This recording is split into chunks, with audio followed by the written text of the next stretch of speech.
Hello guys, and for today's video, join me as I do my skincare routine. First step para sa ating skincare routine is syempre ang paghihilamos. I'll be using Skin by BYS, yung kanilang acne control na facial cleanser. And story time lang guys, actually trinay ko lang tong product na to kasi nakita ko acne control siya and super naging problem ko yung acne ko pagpasok ng 2025. As in, meron akong malalang acne sa pisngi, sa baba, sa leeg at sa noo. Super hindi ko na alam yung gagawin ko.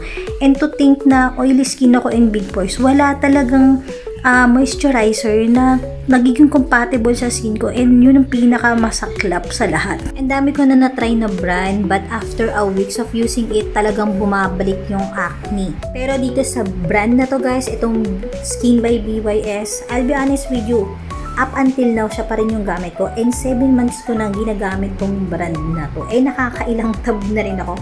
Kasi talagang ayoko na magkaroon ng maraming acne to the point na pati sa leeg meron ka ang sakit. Ayan, natapos na tayo maghilamos. Nag-pat dry na ako ng aking mukha. So now, gagawin naman natin is mag-a-apply naman tayo ng toner. Para double kill na mawala yung mga residue ng dumi sa ating mukha.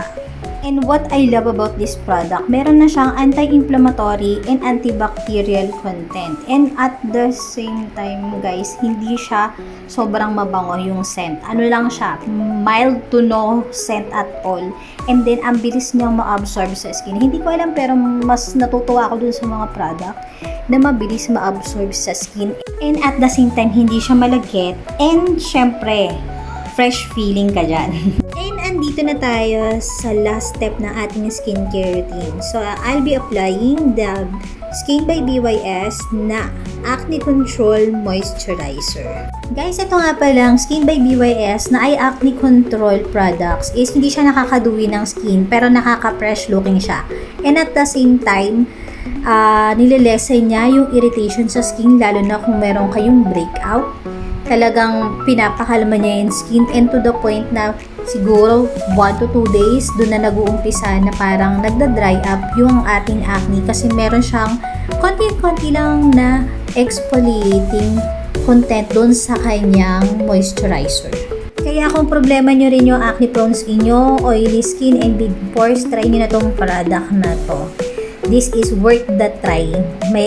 Medyo mahal yung price niya, but para sa akin super effective niya. Malay nyo sa inyo din maging effective and makatulong din sa inyong skin. So hanggang dito na lang guys. Kung nagustuhan nyo po tong video ko, please don't forget to like, share, and subscribe. Good day and God bless po sa inyo lahat. Bye!